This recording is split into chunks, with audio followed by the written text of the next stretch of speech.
So I'm going to talk about some skeletal differences between male and female bony skeletons.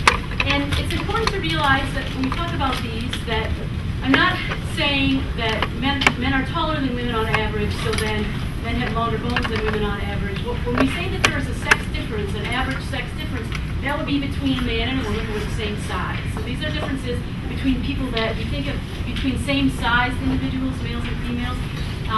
So first of all, there are overall size differences between males and females. Males are on average taller than females. And part of the reason for this is because as we grow during puberty, our height increases. The length of your arms and legs, the length of your extremities increases as sort of a function of the length of your torso. So the longer your torso is when you start rapid growth during puberty, the longer your arms and legs will be. And because boys start puberty later than girls, and because it lasts longer in boys, so men on average have 56% of their height is in their legs, where with women it's only 52% or even 51%. So that's an overall sex difference. So because men start puberty a little later than women, and because your arms and legs grow at a rate that's sort of relative to the length of your torso, you get longer extremities, arms and legs. There are also some differences in the skull. So I brought my friend plastic man here today. So there's differences, skeletal differences in the frontal bone here. So if you think about this, maybe you've noticed this before, that men usually have a little thicker ridge over their eyes than women do. So the frontal bone's a little thicker in men than it is in women. Also, there's an average difference in the opening of the temporal bones. So you think of your temples, if you have a headache, you rub on your temples. So this opening here is a little smaller in women than it is in men. And that's because the mandible, or jawbone, is also smaller in women than it is in men. So there's a muscle that runs from the temporal bone across the mandible to help move the jaw, and it doesn't need to be as big in women as it does in men. So the frontal bone is a little less pronounced in women. The openings, the temporal bones, are a little smaller in women than in men, and also the mandible, the jawbone.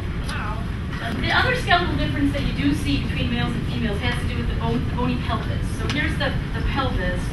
You can feel these bones right here, the ilium and the ischium, and the overall pelvic basin or pelvic girdle, sometimes it's called. So the difference between male and female pelvis is that, one difference is that the female pelvis is a little broader, and these ilia are a little more flared out. And that's because we had to make room for a bigger pelvic inlet for the baby's head to get through.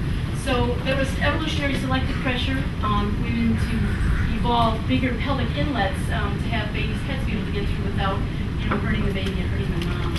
Those of you that have had a baby know that it's a very tight fit to get that baby's head to the pelvis. I thought the shoulders might cause problems, but they can when they're coming through, they kind of clump, their shoulders collapse a little bit on themselves, so it's their heads that are trouble. So the pelvic inlet is wider and rounder in females than it is in males also. So it's sort of a broader pelvis and then a wider pelvic inlet for the baby's head. And this can cause some differences in lower leg geometry. So if you think about the bony pelvis, and in females it's tipped a little bit more like this. So in a female, it has to do with the broadness of the ilia. It's tipped a little bit forward, and so women's butts stick out a little farther than men's do, and they have a little more curvier appearance. So if you imagine standing straight and then sticking your pelvis backwards, it gives you more of a curvier appearance that women tend to have. It pushes your breast out and sticks your rear end out also. But this changes the geometry, the angle at which the legs hang. So if we look at this, if we say that this is a more typical male sort of pelvic angle, and then we make it more of a female. So let's see. This is more of a male. See how his legs are kind of hanging straight down? But in a female, you get more of an angle. Do you see that? Can you tell that from here? Okay, so that angle that forms between kind of the patella, the kneecap, and almost the pubic symphysis physis here where the pubic bones connect.